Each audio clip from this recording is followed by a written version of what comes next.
Muy buenas noches, queridos estudiantes. Bienvenidos nuevamente a un capítulo más dentro de la temática que estamos tratando sobre las herramientas que nos sirven de análisis para la resolución de problemas y toma de decisiones dentro de calidad total. El día de hoy vamos a ver cómo se construye el diagrama de Pareto, o también conocido como diagrama 80-20. ¿Qué plantea como tal esta estructura? El diagrama 80-20 plantea que encontrando el 20% de las causas vitales que existen dentro de los defectos de una institución, ¿sí? Controlando ese 20% estaríamos dando solución al 80% de los problemas triviales, ¿sí? Entonces, bajo ese contexto, nosotros siempre vamos a tener algunos problemas de esta similitud. Aquí hemos especificado, vamos a hacer un ejercicio sencillo de cómo construir el diagrama de Pareto. Se han identificado en realidad, ¿sí?, 8 defectos y se han cuantificado en este criterio. ¿Cuál es el primer paso para poder resolver el diagrama de Pareto? Es inicialmente poderlo ordenar de mayor a menor, ¿sí? En este sentido, entonces vamos a desarrollar lo siguiente, ¿no es cierto? Entonces tenemos aquí el tipo de error, ¿sí?, de mayor a menor. Entonces tenemos el mayor valor E, ¿verdad?, que tiene 44. Luego tenemos B, 39. C, 35. ¿Verdad? Es muy importante que tengamos en cuenta que nosotros debemos ordenar de mayor a menor. Luego tenemos F, 12. ¿Sí? Seguimos con D, 8, ¿verdad? A, 3. H de igual manera tenemos 3. ¿Sí? Y nuestro último valor, que es I, 2. ¿Sí? La estructura, el primer paso que debemos desarrollar es ordenarlo de mayor a menor. El total de estos valores nos da 146. ¿Ok? Ahí tenemos la primera parte de nuestro ejercicio. Y la segunda parte es poder sacar como tal nuestra frecuencia relativa. ¿Sí? Recuerdan ustedes nuestra frecuencia relativa, ¿no es cierto? Entonces, representada por H sub I. ¿Sí? La frecuencia relativa no es otra cosa que tomar el número aquí expuesto, dividido para el total, ¿sí? Y puede ser también multiplicado por 100 para generarnos un porcentaje como tal, ¿no? Para generarnos un porcentaje. Así tenemos 44 dividido para 146 por 100 nos da un 30%, ¿verdad? Recuerden que esto está expresado en porcentaje. 39 dividido para 146 por 100 nos da como tal 27%. Y así sucesivamente cada uno de los valores. ¿Sí? Acá tenemos un 24%. ¿Sí? F en este caso representa el 8%. ¿Sí? Luego tenemos el 6%, el 2%, el 2% nuevamente, y por último tenemos el 1%. En este criterio, si nosotros sumamos todos los valores que aquí se exponen, evidentemente vamos a tener el 100%. ¿Qué sucede? Que a veces por el tema de los decimales o por efectos de redondeo, ustedes van a encontrarse a veces 99.5, 99.7, que es por el tema de los decimales que estamos utilizando. Luego de obtener esto, sacamos nuestra frecuencia relativa acumulada, como ustedes ya lo conocen, que no es otra cosa de ir sumando cada uno de los valores aquí expuestos. Tenemos el 57, ¿verdad? Tenemos el 81, luego tenemos el 89, ¿sí?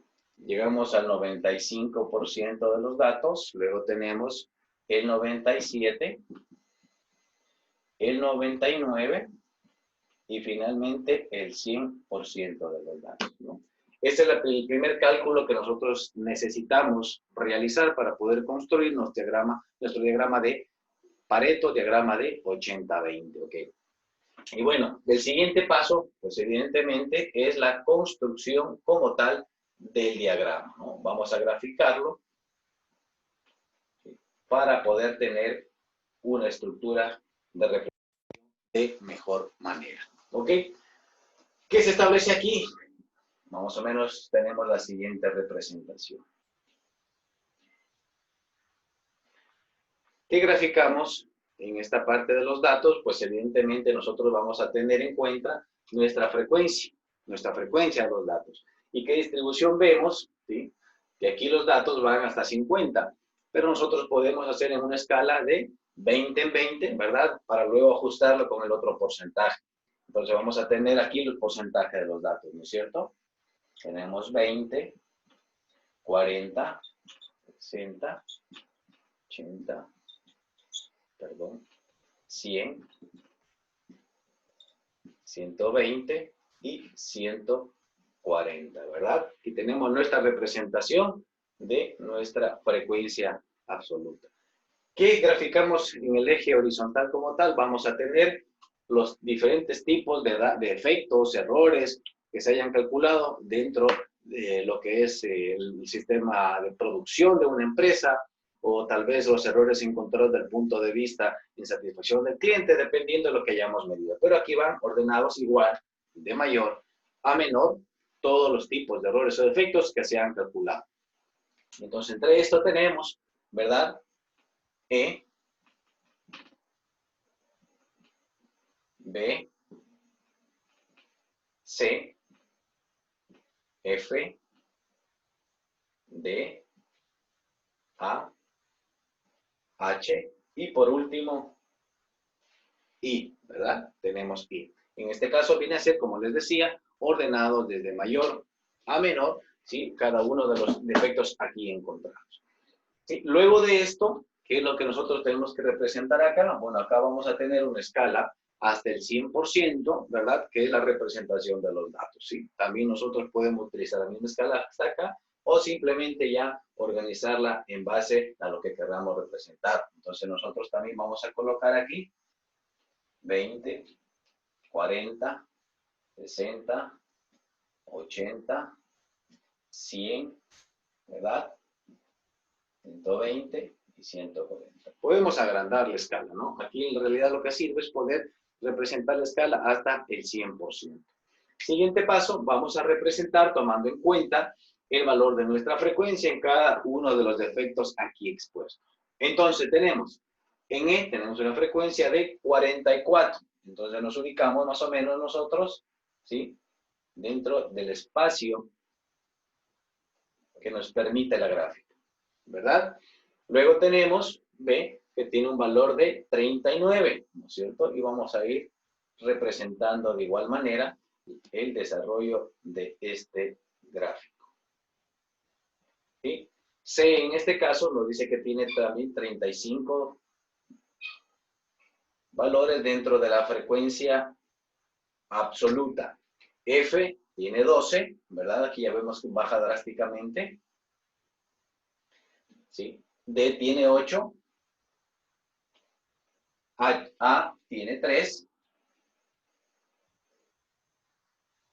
H también tiene 3 y por último I que tiene 1, ¿no? Vamos a representarlo de esta manera, ¿ok? Entonces ya tenemos nosotros los valores de nuestra frecuencia, ordenados de mayor a menor, que es uno de los principales pasos que debemos desarrollar para resolver el diagrama de Pareto. Bueno, ¿qué vamos a hacer ahora? Sí, ¿qué vamos a hacer ahora? Nosotros vamos a representar, en cambio, vamos a utilizar como tal, ¿sí? Nuestra frecuencia relativa acumulada. ¿Qué nos dice esta frecuencia relativa acumulada? Esto es muy importante, ¿no es cierto? Que cuando tenemos E, el valor de E se encuentra en 30% de los datos. Más o menos tenemos aquí, ¿verdad? Cuando tenemos B, ya habla que existe un 57% de los datos. ¿Sí? Vamos tomando. C, en cambio, ya maneja el 81% de los datos. ¿Sí? ¿Verdad? Ya tiene el 81% de los datos. F, en este caso, tiene el 89% de los datos. ¿Sí? Para D, nosotros ya tenemos el 95% de los datos. Para A, tenemos el 97%. Para H tenemos el 99% y para I nosotros ya llegamos al 100% de los datos aquí expuestos. El siguiente paso, pues, es como tal graficar nuestra frecuencia relativa acumulada. ¿verdad? Que nos da más o menos esta representación. ¿Qué nos da esta representación? ¿Ok? Entonces hemos visto aquí cómo es la tendencia en función de la frecuencia relativa acumulada en cada uno de los defectos aquí encontrados. El último paso, como la regla lo dice, es poder ubicar el 80-20. Entonces nosotros vamos a tomar, como siempre, el dato más cercano al 80%.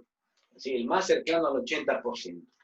En este caso, el valor más cercano al 80% de nuestra frecuencia relativa acumulada, pues encontramos que es 81, ¿no es cierto? Es 81.